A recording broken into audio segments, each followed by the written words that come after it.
Hello and welcome to It's Not That Bad, optimistic movie reviews for optimistic people. That's Simone LaRue. And that's Chad Ekowitz. Are you happy? I'm so happy. I love it when I introduce because it kind of forces you to do it. You don't have to. I would never make that you do that. For you. I mean, that's kind of our friendship in its entirety. No, it's not. Like, let's be fair, you know. There he goes again, making yet another wrong decision. Oh, no. Oh my god. That's horrible and untrue. Yeah, well.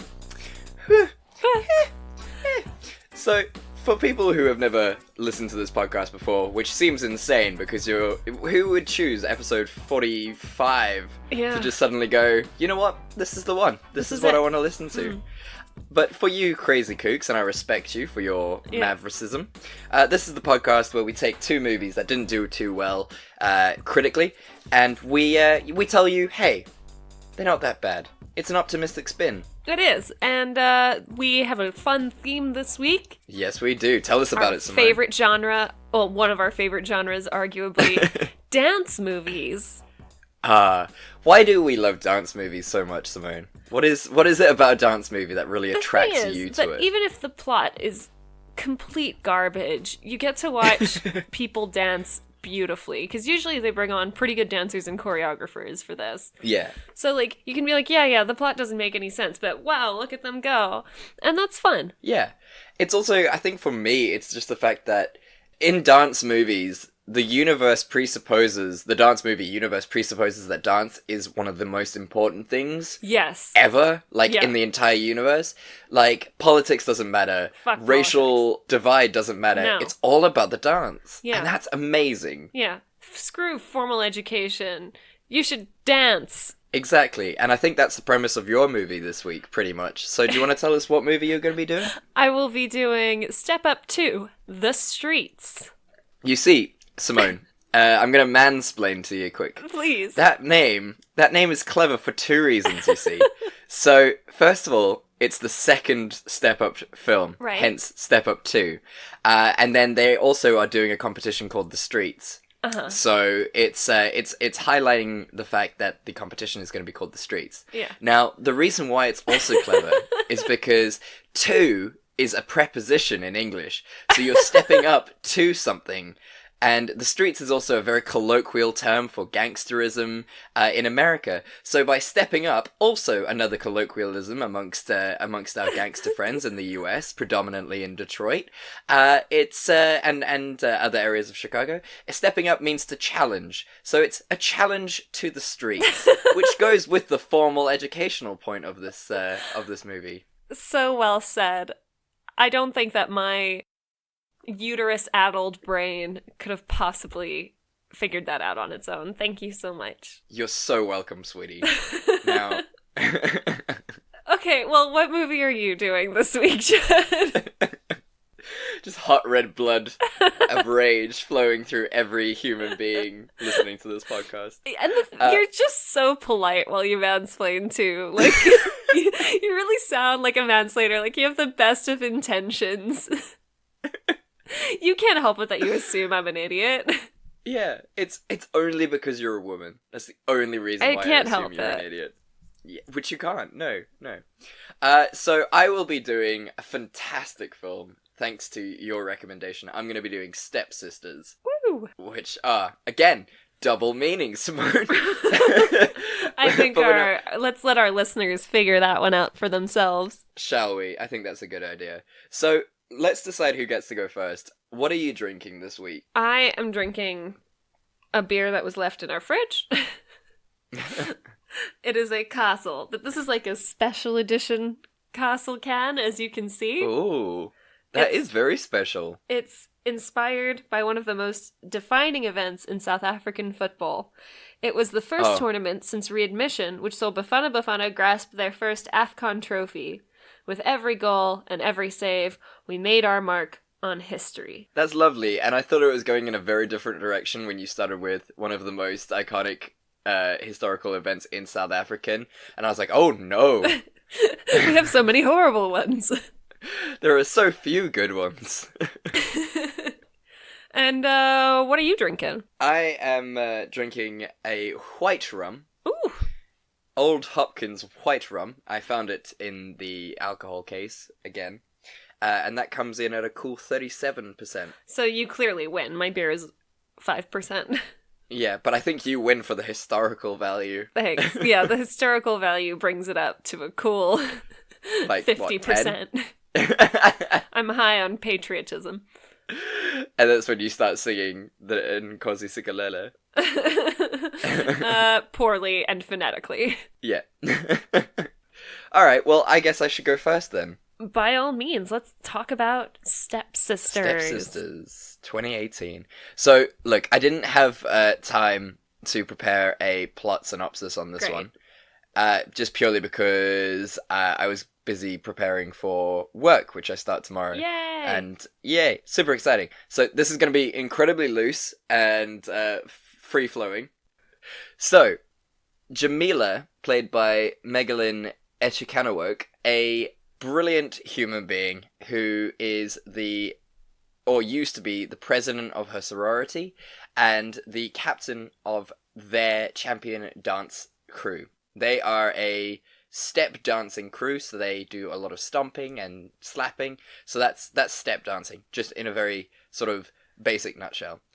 She is a student liaison for the dean. She is like an A model student. And yeah, as I said, she was president of a sorority, and yeah, she's amazing, and she wants to go to Harvard Law School. Her parents are alumni of Harvard, and so they were going to give her a reference, but then we find out they're not going to give her a reference because she had to get a 4.0 GPA, which she didn't get, so they're out. So she's freaking out because she doesn't have a reference letter from her legacy, and that's pretty worrying for someone trying to get into Harvard, especially if you're black, is the underlying message, basically. Which they're not wrong. I don't know how you feel about that. Yeah, we'll talk about her parents' decision, because I find it very strange. Yeah. So, Jamila, as I said, works for the dean liaison, and hey, would you look at that? The dean, played by Robert Curtis Brown, was a Harvard alum. Now, he says that he will give her the letter of recommendation if she helps another sorority, the Sigma Beta Betas, who have publicly embarrassed the school from their drinking exploits and sort of their horrible rich white girl persona. So, basically, Jamila has to help them, and they aren't they're super reluctant. Their president is kind of a bitch, Danielle, played by Lyndon Smith, and eventually they come to the group decision that they, the Sigma Beta Betas, should enter a step competition to win some money in order to donate it to charity, thus showing the dean that they are a decent sorority and they should be reinstated into the Greek row, I guess you would call it. So shenanigans ensue. Because I haven't prepared, we're not going to go into super detail, but as shenanigans ensue, they go to the first dance competition as the step competition thing, and they fail miserably. It's horrible. There's a lot of sort of social context because step dancing is predominantly a people of color dance. They formed it, and so everyone's kind of angry that these white girls are now taking over the step dancing competition. The other sisters in Jamila's sorority are kind of angry at this, but they don't know that Jamila is in charge of it. Jamila has a super white boyfriend who is incredibly woke. His name is Dane, played by Matt McGorry. Fucking hilarious throughout the movie. And so Jamila is basically living this whole double life throughout the thing, training the girls. A lot of shenanigans happen, a lot of heart-to-hearts between the girls, and eventually it's the night of the big competition. And the girls do pretty well, and everything looks like it's going to go really well, but the girls don't win any of first, second, or third prizes. So they're a bit upset. Then the MC comes to the winner, Aisha, played by Naturi Norton. She and the MC speak. The MC reveals that him and the judges sort of fuddled the scores so that the Sigma Beta Betas would not get anywhere. It turns out, in truth, that they were actually second place. So Aisha's like, no, this is bullshit. The Sigma Beta Betas won second place, so we're going to share our money with them. They share the money, they donate it to charity, and they get back on Greek row. And everyone is happy because there's unity, and everyone is told to just chill out. And that's the end. of this incredibly terrible summary. I think you did well. Thank you. I appreciate it. I appreciate your optimism. Thank you. Initial thoughts. Overall, this is a pretty fun movie. Like, at the surface, it's got some good jokes. I wish it had more humor. I think sometimes it falls a little flat. But, like, overall, it's got some fun jokes, some fun characters. It's brightly colored, and the choreography is cool to watch. Like, it's a fun movie. Yeah. I think, you see, I had a very different read on it from you. I thought the dancing was very secondary to the jokes. I thought the jokes really stood out for me. I didn't care so much when they were dancing, but as soon as they started talking, I was like, this is going to be amazing. Yeah. I think the mother's sort of hatred of Michelle Obama. That's genuinely hilarious. Just killed me. Mom, who has beef with Michelle Obama? She's perfect. Imagine hating her. I couldn't. Like, the only person. I actually have a friend whose mother dated Barack Obama in high school, and then they broke up. Oh my God. So yeah, 6 degrees of separation from Obama. Nice. I know. And now you're my 6 degrees of separation. Exactly. You're one step closer to meeting the man himself. I liked the girls. I liked that there was a lot of progression in terms of character development. Yeah. Like, it actually felt like there was character development in this. Yeah. Especially with, like, Danielle's character, Lyndon Smith. Danielle was flawless and hilarious the whole way through, to be honest. Man. So funny. She was great. She was friggin' hilarious. So mean. That's the thing. I think I've always wanted, like, a really mean friend, but who's, like, nice to me. Uh-huh. And maybe I've had that, but I just didn't know it. There's, like, a mean friend of yours sitting there listening. Like, who will, like, cut a bitch for me, you know? Yeah, because that's what she would do. She's sort of just violent. Just really angry and violent as a human. And her attractive brother is a definite bonus. Yeah, damn. I mean, he's from Dear White People as well. Mark Richardson. Yeah, he's great. He's hilarious in this.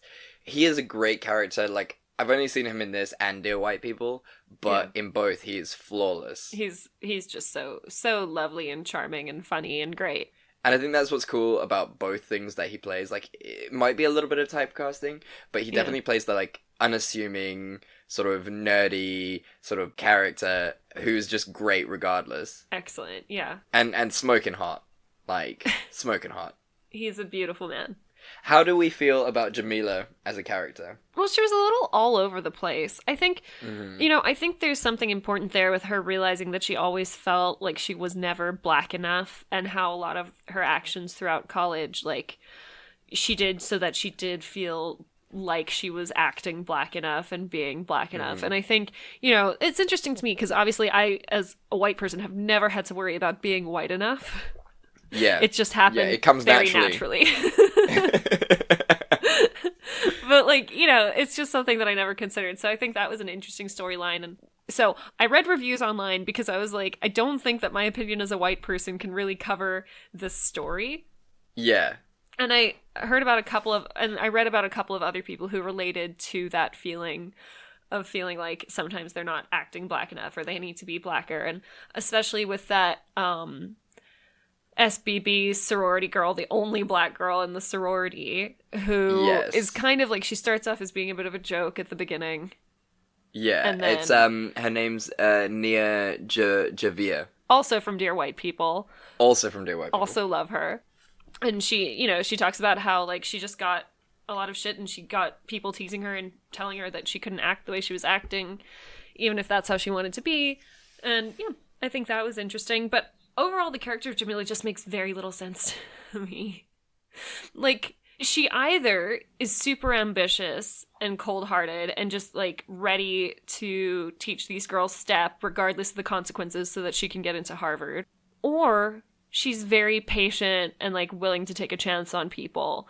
And it's not ever clear which is which. Yeah. She's sort of just like a plot device more than anything to kind of progress the story. And I think that's a problem I had with a lot of the movie, was a lot of the characters aren't necessarily characters, but they're just, like, embody different opinions.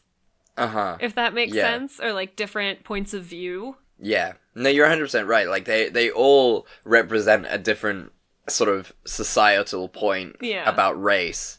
So you got Jamila, who represents the person of color who feels too white and has to do everything to try and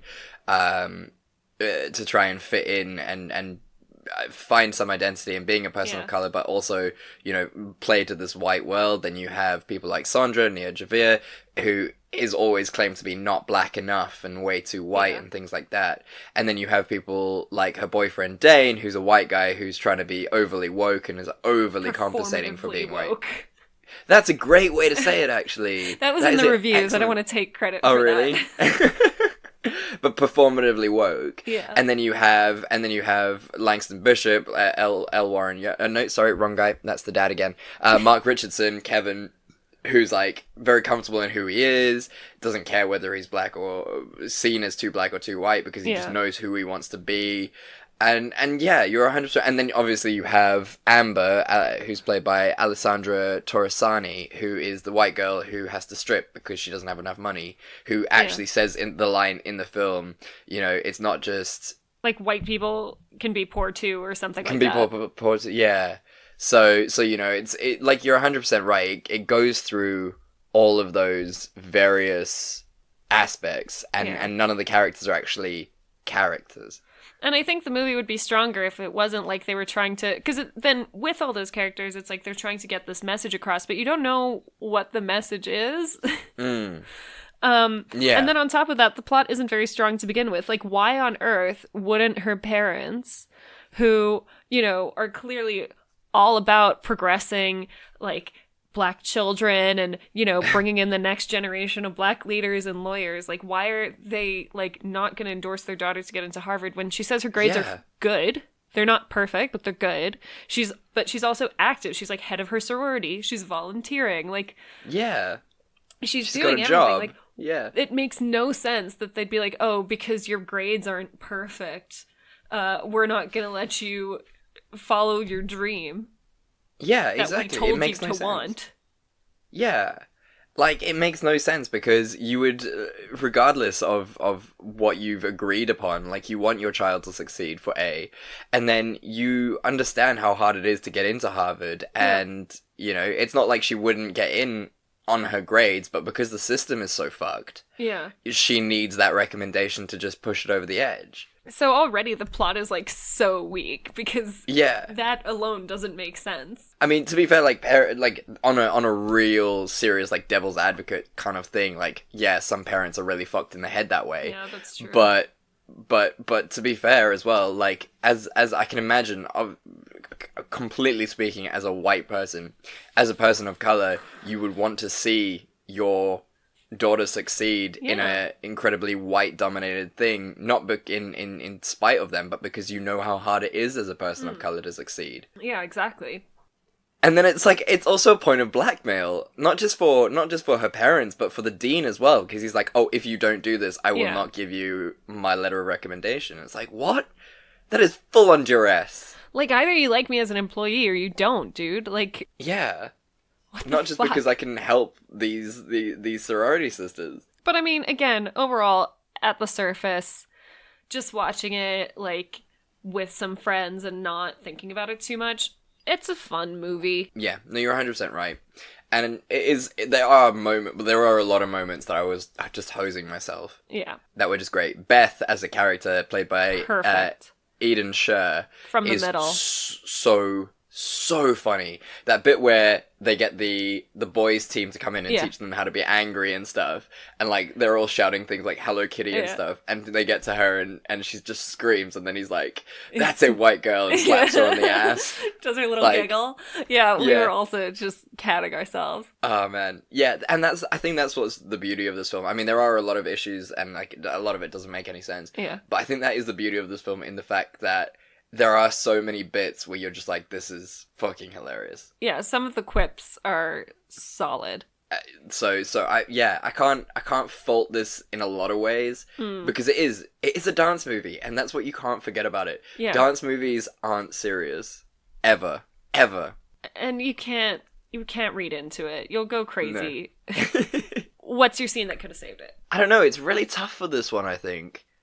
Because I don't see how it could be saved in the sense that, you know, maybe a more believable protagonist. Maybe Jamila's like motivations for doing things needed to be a bit more realistic. Yeah, just better characterization in general.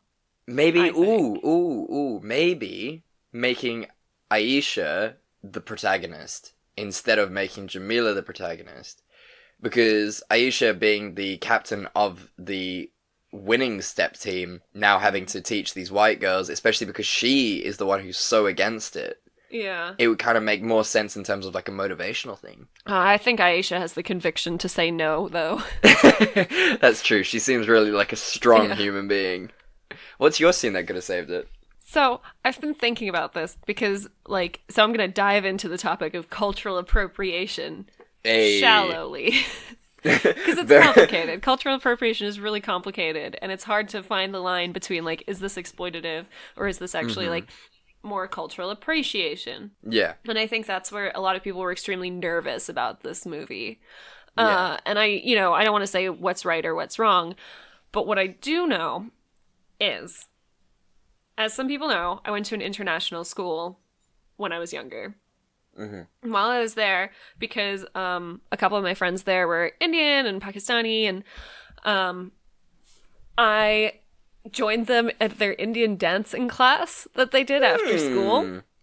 That's lovely. Yeah, so I learned Indian dance a little bit. Southern Indian, I think. Right. And it was really fun, and we, like, did a performance and stuff, and wore saris, and it was really cool. And obviously, nobody had an issue with it. And I think part of it, if you're learning a style of dance or a style of dress or anything that's outside of your culture, a big, like, it's kind of cool to do because you learn a lot about that culture. Yeah. And I think if they had incorporated more elements of, like, learning about the origins of step dance, appreciating the culture that it comes from, and the struggle of the people that created that type of dance. If, like, a bit more of that had happened, where, like, you've got some actual, like, cultural sharing going on and not just the dance. Yeah. I think that could have made for maybe a more effective movie. It might have come off as too preachy if they'd done it wrong, but again, they did have some of the writers from Dear White People on the team. So I feel like, I don't know, I feel like that could have made people a bit less, like, uncomfortable about it. Yeah, no, I think that's a good point. You make a really good point. I think there is a very fine line between appropriation and appreciation, but there is definite things that you can do to make it more appreciation and appropriation. Yeah. I'm not saying I have all the answers, but I'm saying, like, I know it's a touchy subject. That is very strange. I think you're the first white person in history to ever say you don't have all the answers. Well, it's because I'm a woman. That's also true. Yeah, you have a really good point. You have a really good and I'm point straight and conventionally attractive, so I have some answers. And yeah, exactly. And the fact that you're blonde as well, you know, just really, you know, the blonde makes you a whore, so we can't really comment on that. You can't take anything I say too seriously. Yeah, exactly. So, would you watch this movie again? I really would.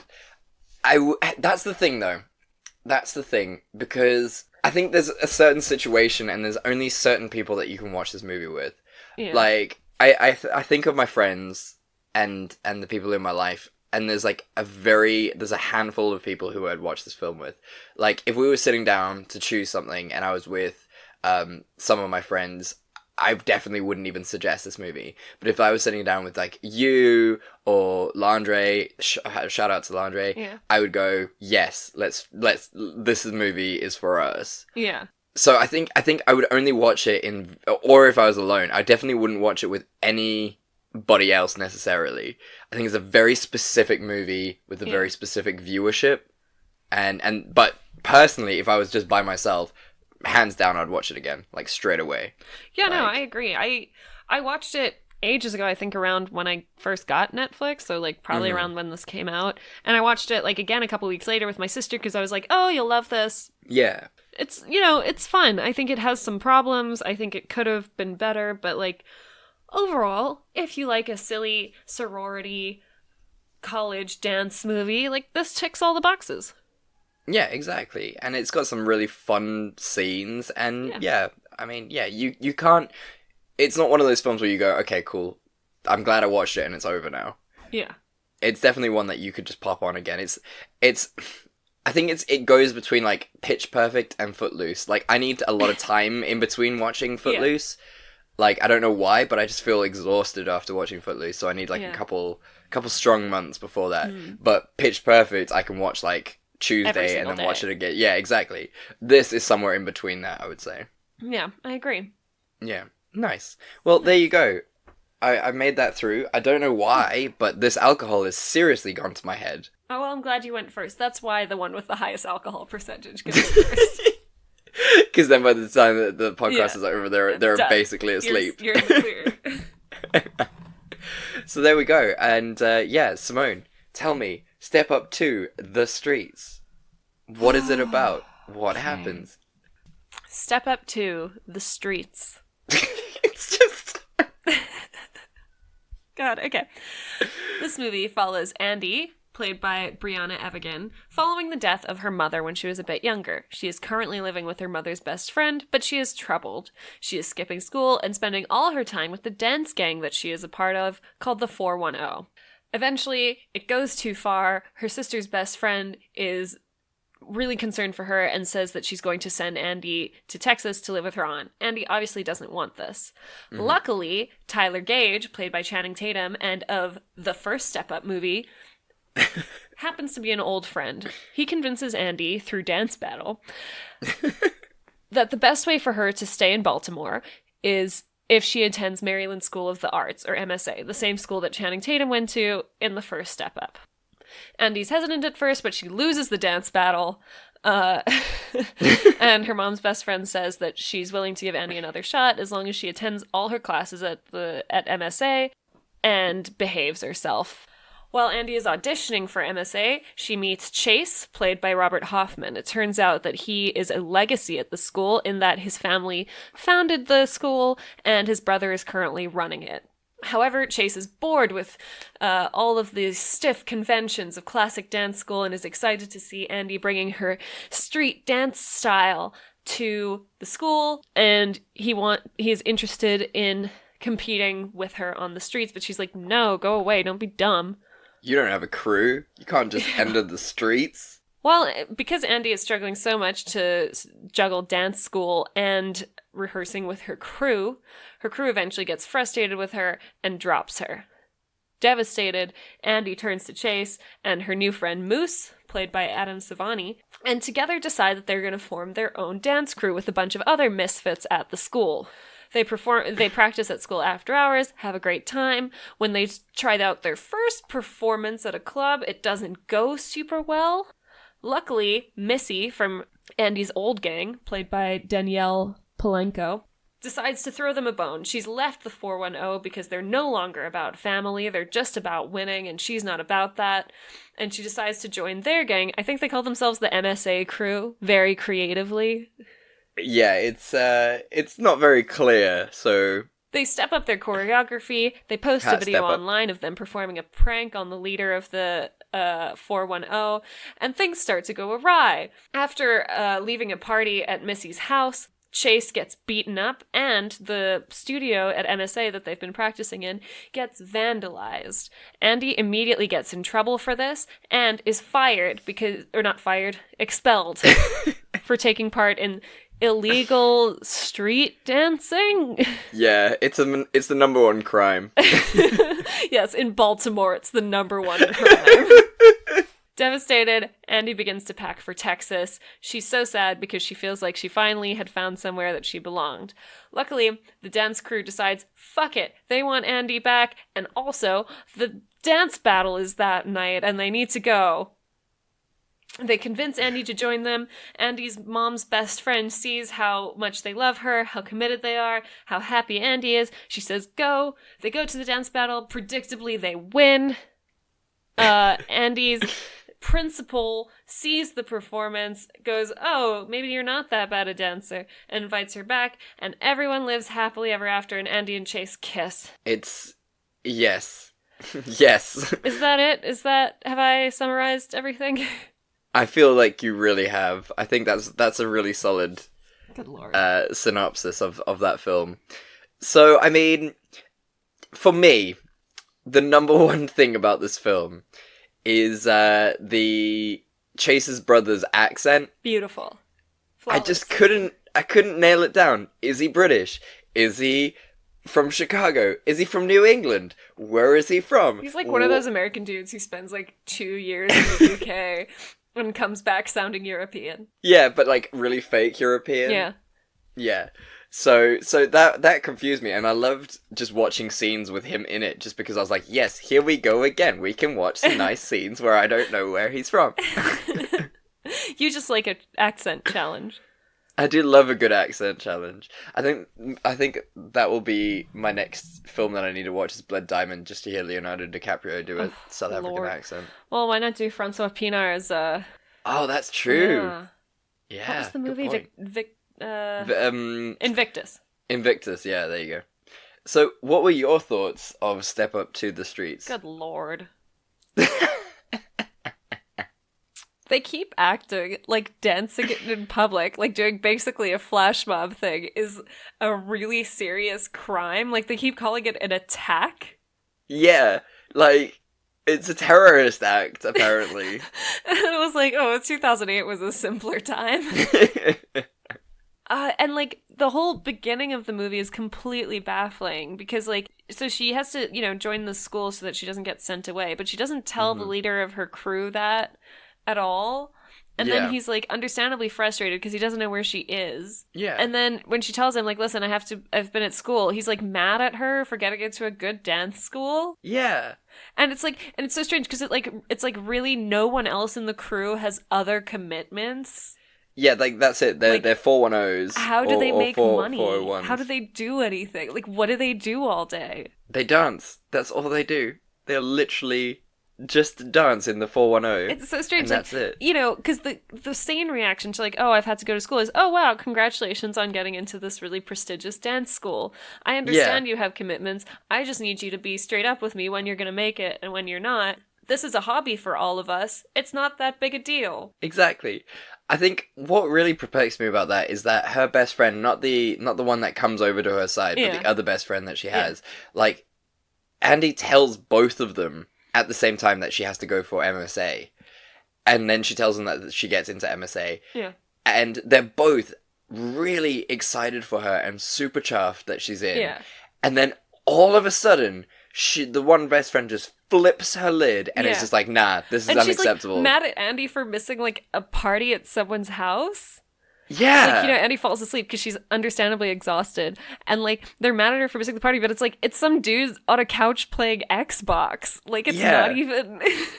Like, it looks like the most boring party in the world. It's like, every shitty house party that you have in college, like... So yeah, like, it really doesn't make sense to me that she would just flip like that and be like, okay, I was on your side, but now... It's such baffling behavior. And then, then Andy goes to dance school, and she acts like there's no value in it for her at all. Yeah. Like, she's really just doing them a favor by agreeing to come to the school. And she doesn't want to learn the classic steps. And, she's a free dancer. Why does she have to dance to music they pick? It's so aggravating.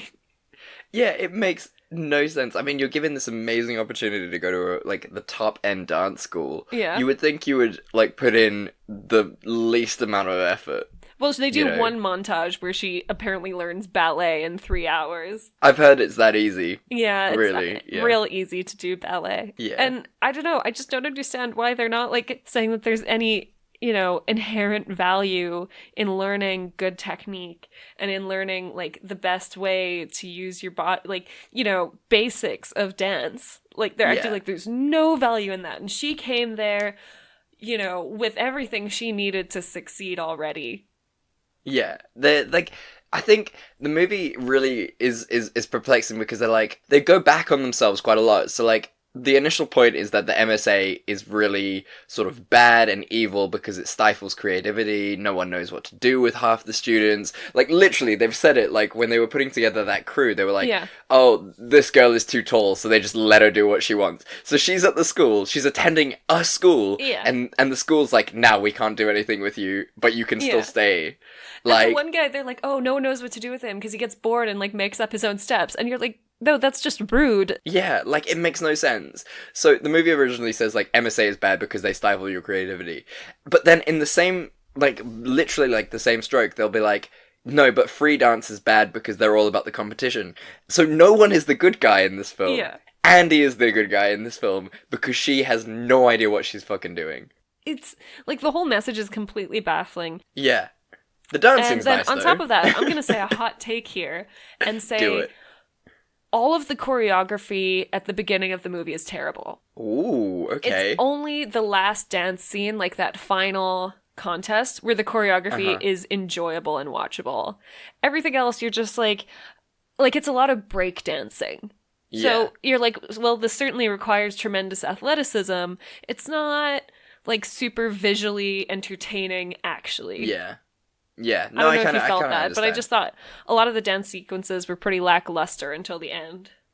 Yeah, especially after, like, Step Up 1, and I mean, Step Up 1 sort of inspired a hell of a lot of dance movies as well. Yeah. Like, you've really got to bring it for the second one, and they didn't until the end. Like, the last dance scene is really, really cool with the rain and everything. I thought that was really nice. Super fun. Yeah. Also, fun fact, you know that dance crew who were in the masks? Yeah. They're an actual dance crew. I saw that in the trivia when I was looking it up. Ah, nice. Okay, so you did know that. Yes, I did. In answer to the question, did you know? Too. Yeah, exactly. So yeah, I think this movie is confusing, but overall, I enjoyed Andy as a character. I thought she was really fun. I enjoyed Moose as a character. Couldn't stand Chase. Yeah. Yeah. I think it's generous to call any of these, like, actual characters and not just, I don't know, moving plot devices. Yeah. Also, how bad must Texas really be that you would do literally anything to avoid going to Texas? But again, she keeps acting like going to dance school is the worst thing in the world when it's like you're going to a school for the thing you do in your free time. Yeah, exactly. Exactly. The motivation in this movie is baffling. Truly. I think we need to watch the rest of the Step Up franchise to understand. Maybe it, like, forms a bigger picture in the rest of them. Good lord, do we have to? I mean, we don't have to, but morally speaking, are we going should. to? Absolutely. Yes. So, tell me, what's the scene that could have saved it for you? Oh, I guess there were so many bits to this that are so frustrating. Maybe a combination where, like, first of all, she reconciles with her old gang, or old crew. Because they were clearly close and, like, clearly a family. And it's just sort of like, they kick her out and then that's it forever. Yeah. And then also just something where she acknowledges that the formal education is actually useful to her, like, has improved her technique and improved, you know, her choreography and stuff. Yeah. Because I know that they act like it stifles creativity, but, like, as with writing, it just adds to your toolbox. Exactly. And you can do whatever you want with that. And it's just never acknowledged. Like, she kind of learned ballet and she, like, never uses it. Yeah, exactly. It would have been really cool in the final dance if they had actually utilized what they had learned at MSA. Yeah. I would say for me, the whole premise of the movie, the whole plot is centered around the fact that Channing Tatum comes in right at the beginning and gets her the opportunity to MSA. So I would love a film where just randomly, whenever the plot needs it, as a Deus Ex Machina, Channing Tatum comes in, like, solves any issue and then leaves again. Because that, for me, was the most exciting and fucking fantastically hilarious thing, is that he was there for 10 minutes in the beginning of the film and then he just outs. Yeah. And then he probably got paid more reappear. than anyone else in that movie. No, 100%, and that's why the rest of the movie, I can imagine, is so bad, because the budget is just so little because all of that money went to Channing Tatum. But I would just love for him to just swoop in every now and again, fix a problem, and then leave again. That would just like be a beautiful, dancey guardian angel. I will also say, you know, this movie was 11 years ago.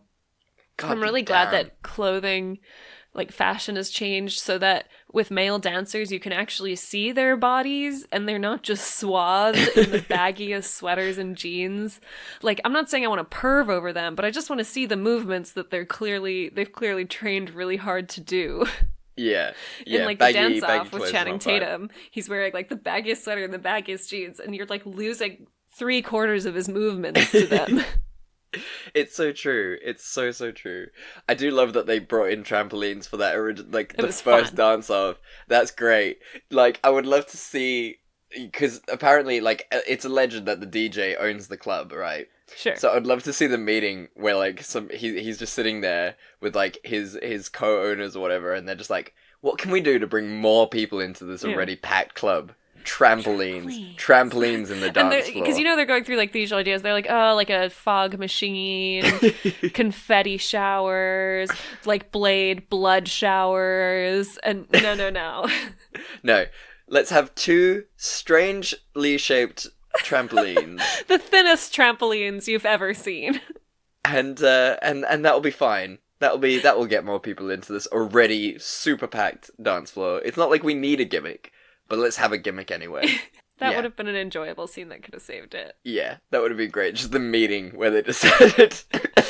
And then Channing Tatum, like, rehearsing, obviously, beforehand, because, like, surely some of that must have been rehearsed. He's like, and then I do a flip!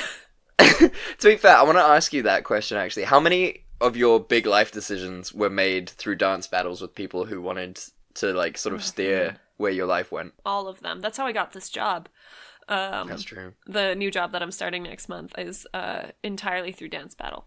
So did you win or lose that dance battle is the question. I won. It was this great move that was like a flippy combination. I don't know how to describe dance moves. I think you're right. I think you're on the right track. Flippy combination is right. The best technical dancer, but I have a lot of pluck. And I think that's where real dancing lies. As That's 2 white people, pluck is all we have. I think if we've learned nothing else from the 2 movies we just watched. Pluck is all we have. We've got privilege and pluck and nothing else. The two P's. That's what white people are made out of. We've got privilege and pluck and nothing else be the slogan of our next podcast. Yes. Oh my god. Yes, that's how we'll open it when we start next week with the new podcast. Hello and welcome to Fresh Tomatoes. We have privilege and pluck, and that's all we have. I mean, God. Is it wrong? No. No, definitely not. So tell me, when would you watch this movie again, if you would ever watch this movie again? If I were doing, I guess, a shitty dance movie marathon, and even then I'd just skip to the end. I'd watch the trampoline dance scene, and then I'd skip to the end. Yeah, I feel like everything in between the point where Channing Tatum leaves, is completely inconsequential. So what are the top 3 films that you're putting in your terrible dance film movie watching evening? Do you know what movie I love is Take the Lead with Antonio Banderas? I haven't seen it. That's beautiful. It's about ballroom. So and I really like ballroom. Wait, is that the one with what's his face who's Antonio bald, Banderas? No, I know Antonio Banderas is in it, but the one where the other guy is bald but he wears a wig. What? Am I thinking of the right movie? I don't know. Hold on. Yes, I've seen this film. It's fun. It's a beautiful film and it's based off a true story. Oh, really? I didn't know it was based off a true story. Yep. You know what? I enjoyed High Strung. I'd watch High Strung again. Right? It's terrible, but the choreography was incredible. Yeah, it's one of those weird fucking films where you're just like, no one has ever heard of it, but it's kind of really enjoyable. Yeah. In the weirdest way. Like, none of it makes sense. None of it matters. No. It's not important. And so much of it, you're just like, why are these people doing these things? Yeah. But fuck me, I'd watch it again. I'd watch the fuck out of it again. I might do it right now. Yeah. I mean, the violin is superb. The dancing is superb. I mean, they've got an actual ballerina as the lead, so that's always refreshing. Yeah, I think more people need to know about High Strung. Yeah, to be fair. And then obviously it's got to be the first Step Up movie. That it's a classic. Yeah, It is good. It is fun, and it's also great to like revisit Channing Tatum before he became super famous. Yeah. Yeah, exactly. Back when he met his now ex-wife, Jenna Dewan Tatum. But for a while, they were really couple goals. Why did they break up? Do you know? I think they made like a general announcement on Facebook, just like it was actually a pretty sweet like breakup announcement. I think they were just like, we still love each other a lot, but we need to move on to different things or whatever. Like, yeah, vague, but Yeah, I mean, look, it's fair enough. I mean, it can't be. I know a lot of people like condemn Hollywood relationships and stuff, but if you think about it, these people are like incredibly motivated, and their jobs require them to be away from each other for months on end. Yeah, it must be really hard. It can't be easy keeping up a relationship like that. Like, I know you're in a happy, committed relationship, but like as a person who is, for all intents and purposes, single, like, to make up a relationship where I'm not in a job where I'm away for months, to make a relationship work like that is fucking hard. To actually do it when you're months apart, away from each other. And we forget, on top of that actors are human beings. Like, what? Sometimes relationships work out really well, sometimes they don't. And I think there's a tendency to get married faster when you're an actor because you have the money to get married. Yeah. Yeah, you're not wrong. And, it's not always going to last. It's not always going to be perfect. But there are relationships out there, like actors who have been in relationships for years and years. Hugh Jackman's been married to his wife for, like, ever. Yeah. And, like, Ryan Reynolds and Blake Lively. Yeah. So sometimes it works, sometimes it doesn't. Just like for all of us regular folks. Exactly. So, Simone, last segment of the podcast, what are you excited about? Listeners of the podcast will already know what I'm going to say, which is that the Dr. Sleep trailer came out. Oh! It might have come across that we're fans of Stephen King by now. I mean, we've kept it very low-key, to be fair. I mean, who would really know? Who would really know? Who would know, Chad? But it looks bomb. I haven't read the book yet. I guess I'm gonna now. Yeah. It's got Ewan McGregor, our babe, our sweet angel. Sweet baby and it angel. looks creepy. It looks weird. It looks like everything that I want from a Stephen King adaptation. It is a superb book, so I'm excited to see what they do with it. It would be amazing if they kept the same actors. I doubt they are. I don't think so. But who cares, because it's still going to be amazing. It's Stephen King, and it's in an era where Stephen King books can really come alive as films, I think. Yeah, I'm very excited. What do you think is going to podcast? What will we be talking about in the next year? I think we're going to be talking about Good Boys. So it's from the producers of Superbad, and essentially it is Superbad, but with 13-year-olds. So, as far as I can tell from the trailer, what it is, it's a bunch of 13-year-olds who are going to a party for the first time, and they want to, like, bring beer and shit, because, they want to seem cool and whatever, impress girls, and shit just keeps going wrong, very much like they did in Superbad. So I think it's just Superbad, but instead of being, like, 16, 17-year-olds, they're now 12, 13-year-olds. And it's just like, okay, can we fucking retire this bullshit? And it just looks like, circumstantial comedy where, like, people get into shenanigans and it's funny. And it's like, yeah, okay, fine. But also, no. I mean, I'm not really a fan of, like, the Superbad kind of humor to begin with. So this just doesn't appeal to me. And also, I cannot think of a demographic less appealing or a subject less appealing than 15-year-old boys or 13-year-old boys. No offense, but I met y'all when I was 13. You were not fun. You were the worst and made me cry all the time. Oh, Simone. I was a big crybaby when I was a teenager. To be fair, I was too, but I don't like to hear that you were hurt by stupid 15-year-old, 13-year-old boys. Anxiety. Oh, fair enough. Okay. Well, still, I mean, that's still sad. Duh. I was just a big crybaby in my youth. Bit of both. I had this is sharing time on the podcast. I went through like this phase where I used to cry every single day in math class because I just get like so frustrated and anxious. And the boys in my class started taking bets on how long it would take me to start crying in math class. Simone! Which, that's like, horrible. Fair enough. Objectively, it was really annoying. Oh, my heart's broken for you in that little time. Oh. Little 13-year-old Simone was just a delicate, sad little flower, and she wanted to be goth, but was too anxious to commit to it. Oh, here's what we're gonna do. We're gonna invent time travel. We're gonna go back to 13-year-old you, and then we're gonna beat the shit out of those little boys, because they're fucking assholes. I'm in touch with a lot of them still, kind of. I mean, Dan Watson, who obviously was a sweet angel and never took part in those things. But yeah, I'm in touch with a lot of them now. They've obviously grown up. I think it's just something about being a 13-year-old boy. Like, you literally have no empathy. Yeah, that's true. I was a horrible, horrible human being back then. You can't judge someone based off of how they were when they were 13. That's true. It's the hormones. They're like a demon inside of you, and they just fucking ruin you. You're basically possessed. Yeah. I mean, that's the problem. That's why I think, like, having kids would be an issue. It's just because, like, I couldn't imagine having a 13-year-old and be like, why do I have to love this thing?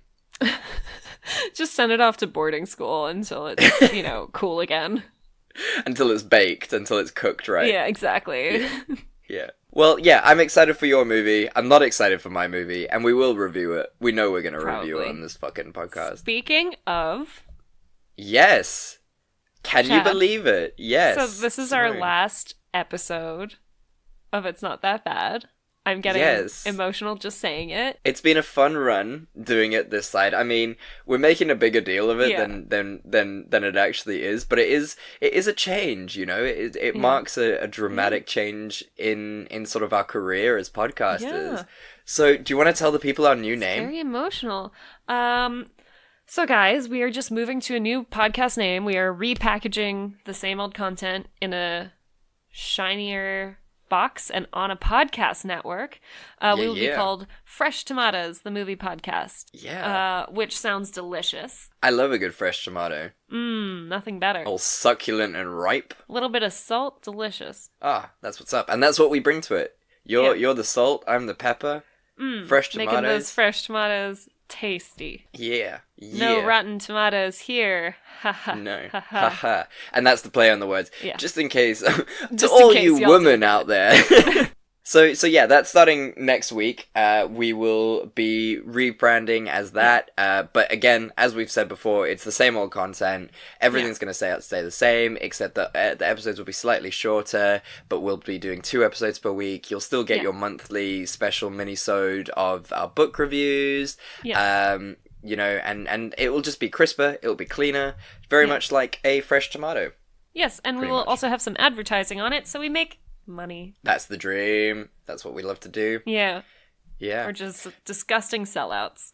And you know what? That's okay. In a modern era where capitalism is king, capitalism is the true government, if we're honest.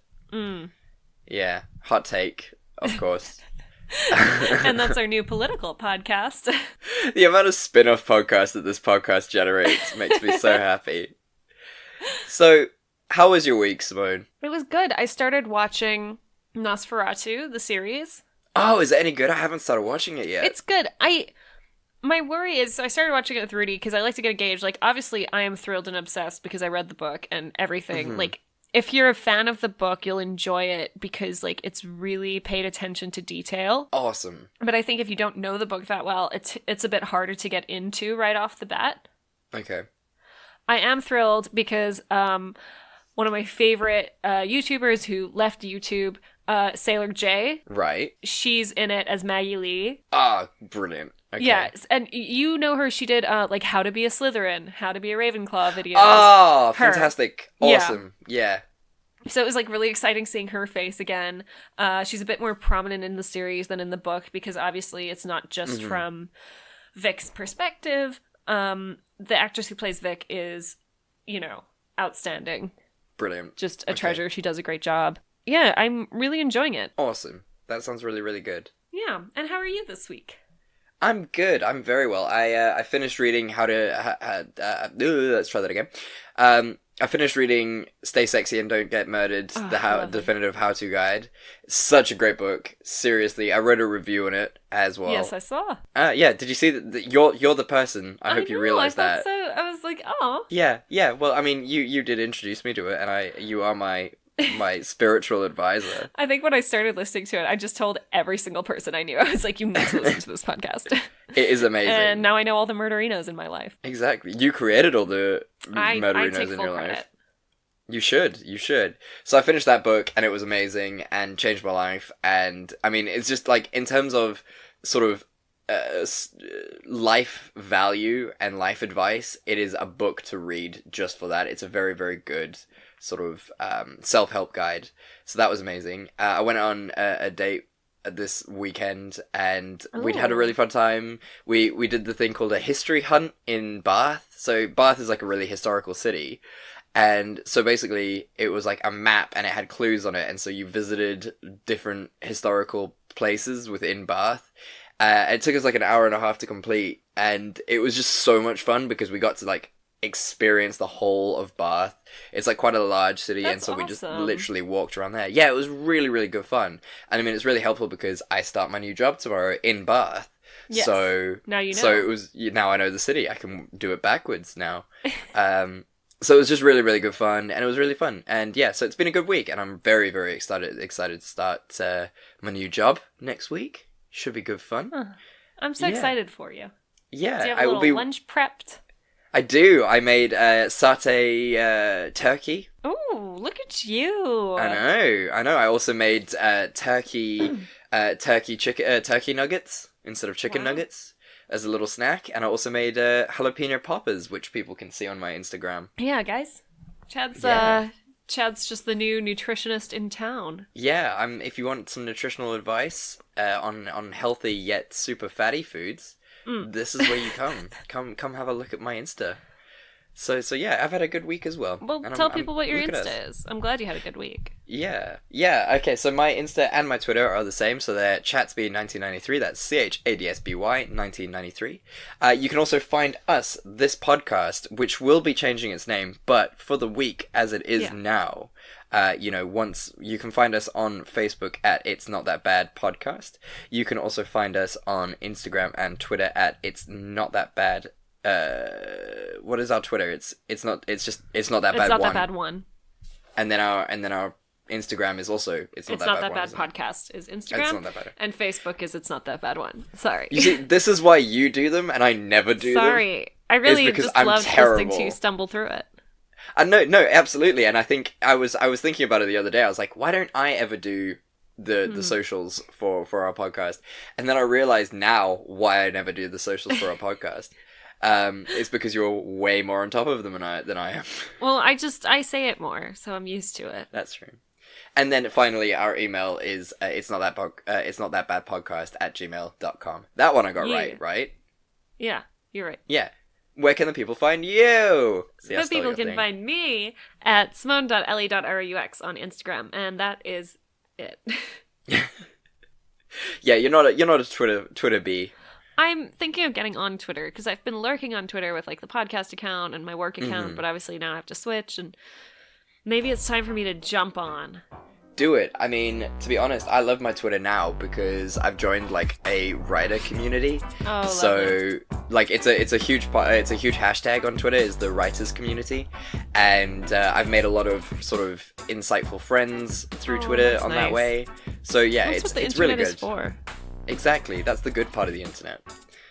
So yeah, and I mean, thank you guys for, as the last episode, we'll get a bit sentimental now, but thank you so much for all your sort of comments and support for so far. We've really, really appreciated it. The fact that we are where we are and the fact that we're joining a podcast network is purely based upon your listening and your ratings and your recommending us to other people. So we really do appreciate it, and please don't ever stop doing that. We couldn't.